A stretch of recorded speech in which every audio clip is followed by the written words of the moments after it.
जय माता दी। ओम ह्लीं क्लीं चामुंडाय विच्चे आप सभी को आषाढ़ गुप्त नवरात्रि की हार्दिक शुभकामनाएं। आज गुप्त नवरात्रि का पहला दिन है और गुप्त नवरात्रि साल 2025 में 26 जून से प्रारंभ होंगे और इसकी समाप्ति होगी 5 जुलाई 2025 को। गुप्त नवरात्रि के पहले दिन कलश की स्थापना की जाती है, लेकिन कलश की स्थापना करना सभी के लिए अनिवार्य नहीं है। अगर आपके घर के मंदिर में इस तरह की व्यवस्था है कि आपके घर में यदि कोई बाहर से व्यक्ति आता जाता है तो आपके मंदिर पर रखा कलश किसी को ना दिखाई दिए, तब आप कलश की स्थापना कर सकते हैं। क्योंकि अगर आपने कलश की स्थापना की है, बाहर से कोई भी व्यक्ति आकर आपकी पूजा को देखता है या स्थापित कलश को देखता है, तो फिर गुप्त नवरात्रि गुप्त नहीं रह जाते हैं। क्योंकि गुप्त नवरात्रि के पूरे दिन आपको एकदम गुप्त रहकर अपनी पूजा करनी होती है या उपवास रखने होते हैं।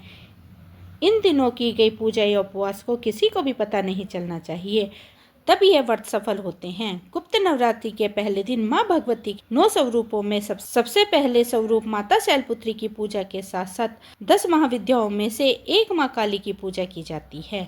सबसे पहले जानिए आज के दिन माँ काली की पूजा कैसे करनी चाहिए। गुप्त नवरात्रि में पहले दिन आप व्रत रखने का संकल्प ले। अगर आपको पूरे व्रत रखने हैं तो पूरे व्रत रखने का संकल्प ले। अगर आपको कलश की स्थापना करनी है तो कलश स्थापना करें। आज के दिन आप लाल या पीले रंग के वस्त्र पहनकर पूजा करें, या जितने भी दिन नवरात्रि के हैं उन दिनों काले रंग को छोड़कर आप किसी भी तरह के कपड़े पहन सकते हैं। खासकर माँ की पूजा में लाल और पीले रंग के वस्त्रों का उपयोग शुभदायी माना जाता है।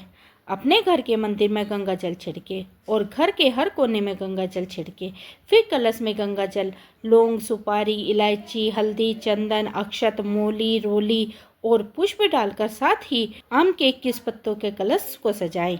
कलश की स्थापना करें। अब चावल या जौ से भरी कटोरी को कलश के ऊपर रखें, उस पर आप पानी वाला नारियल रखकर स्थापित करें। इस तरह से आप बाकी नवरात्रों में कलश की स्थापना करते हैं, ठीक उसी तरह से आपको कलश की स्थापना करनी होती है।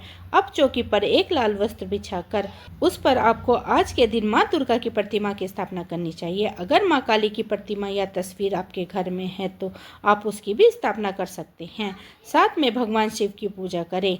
आपको गुप्त नवरात्रि के पूरे 9 दिनों तक करनी है। 10 महाविद्याओं की पूजा होती है, लेकिन महादेव के बिना यह पूजा अधूरी मानी जाती है। हर दिन आपको महादेव को भांग, धतूरा, बेल पत्र अर्पित करें, गंगा जल अर्पित करें। माँ काली की उनके पुत्र श्री गणेश जी की प्रतिमा भी स्थापित करें। बाईं तरफ भी आपको भगवान गणेश की प्रतिमा स्थापित करनी है। इसके बाद धरती माता पर यानी कि धरती पर 7 प्रकार के अनाज, नदी की रेत और जौ डालें।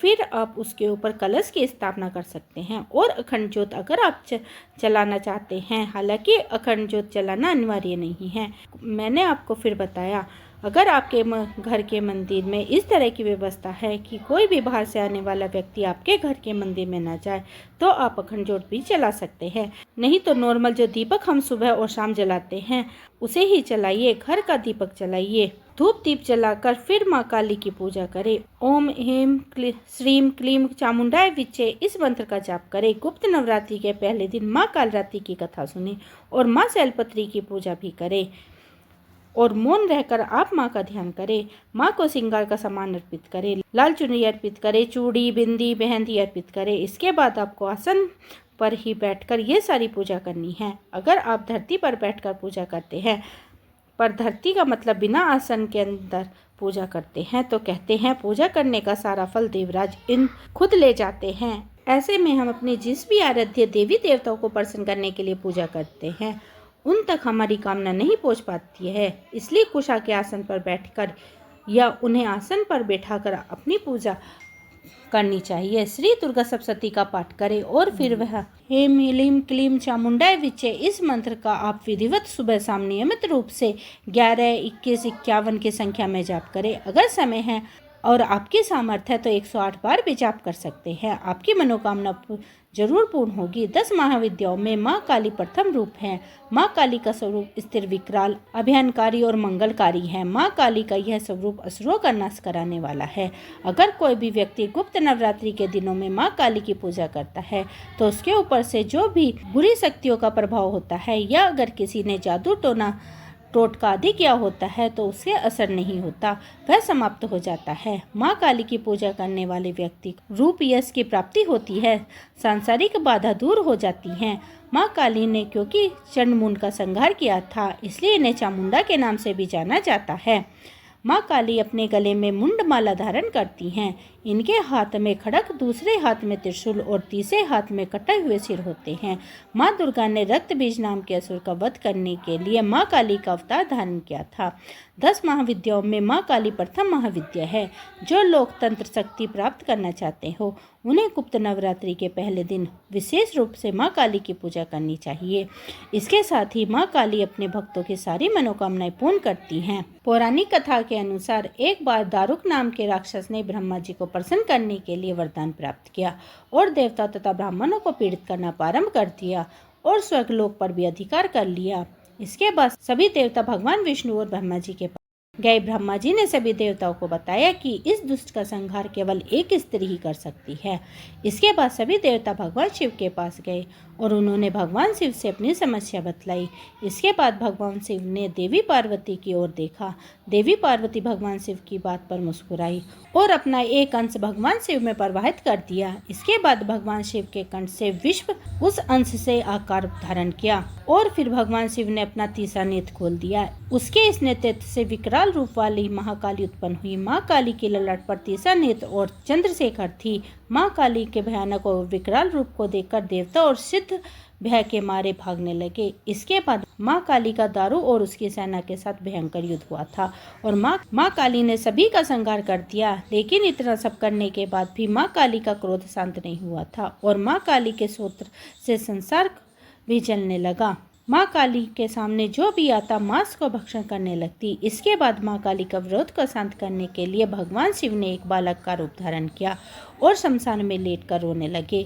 इसके बाद माँ काली उन्हें देखकर मोहित हो गई। इसके बाद माँ काली ने बालक रूप भगवान शिव को अपने गले से लगाकर अपना दूध पिलाया। उसके बाद उनका क्रोध शांत हो गया। हालांकि कुछ कथाओं में यह भी वर्णन मिलता है कि माँ काली का क्रोध शांत करने के लिए भगवान शिव के पैरों के नीचे आकर लेटा गए थे।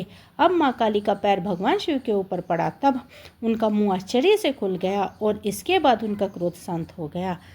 तो इस तरह से जो भक्त गुप्त नवरात्रि के पहले दिन इस कथा को पढ़ते या सुनते हैं, दूसरों को सुनाते हैं, माँ काली की कृपा सदा उन पर बनी रहती है। पहले दिन आप पूजा करें और हो सके तो किसी एक छोटी कन्या को कुछ न कुछ मीठा, चाहे फल हो या मिठाई, वह खाने को जरूर दें। गुप्त नवरात्रि के व्रत के अंतिम दिन कन्या पूजन अपने घर पर नहीं किया जाता है। कन्याओं को घर पर आमंत्रित नहीं किया जाता है। इस बात को आपका ध्यान रखना है। गुप्त नवरात्रि के अंतिम दिन आप गुप्त नवरात्रि व्रत का पालन के लिए आसपास जाकर अलग अलग कन्याओं को सामान दे सकते हैं। कन्याओं को जरूरत का सामान दे सकते हैं, फल, मिठाई व दक्षिणा दे सकते हैं, लेकिन एक जगह इकट्ठा करके कभी भी कन्याओं का पूजन नहीं किया जाता है, क्योंकि ऐसा करने से गुप्त नवरात्रि के व्रतों का पता दूसरों को चल जाएगा। तब आपके नवरात्रि के व्रत अधूरे रह जाएंगे। इसलिए आप 1, 2, 5, 7 जितनी भी कन्याएं हैं उन्हें आप अलग अलग जाकर ही उनकी ज़रूरत का सामान उपहार में दे सकते हैं और उनके पैर छूकर आशीर्वाद भी एक साथ ले सकते हैं। बटुक भैरव पूजा और उनका भी मान सम्मान दे। दक्षिणा के रूप में उन्हें उपहार के रूप में उनको जरूर करना है। आपको ध्यान रखना है कि गुप्त नवरात्रि की पूजा महादेव के बिना अधूरी मानी जाती है। इसलिए आप नियमित रूप से शिव चालीसा का पाठ करें, श्री दुर्गा चालीसा का पाठ करें और अंत में आरती कर क्षमा याचना करनी चाहिए। इस तरह नवरात्रि के पहले दिन माँ की पूजा संपन्न होती है। दिन भर उपवास रखा कर शाम के समय आप फलाहार ग्रहण कर सकते हैं। जो लोग केवल पहले और आखिरी व्रत रखते हैं वे बीच में के दिनों में शुद्ध सात्विक भोजन कर सकते हैं। भूल से भी लहसुन, प्याज या तामसिक भोजन का इन दिनों में ग्रहण नहीं करना चाहिए। व्रत रखने वाले लोगों को नाखून, बाल आदि नहीं काटने चाहिए। उम्मीद करती हूँ यह वीडियो आपको पसंद आई होगी। अगर जानकारी अच्छी लगी हो प्लीज़ इस वीडियो को लाइक कीजिए। अगर आपने अभी ये चैनल सब्सक्राइब नहीं किया तो आने वाली वीडियो की नोटिफिकेशन पाने के लिए चैनल को सब्सक्राइब करके बेल आइकन जरूर प्रेस कर लीजिए।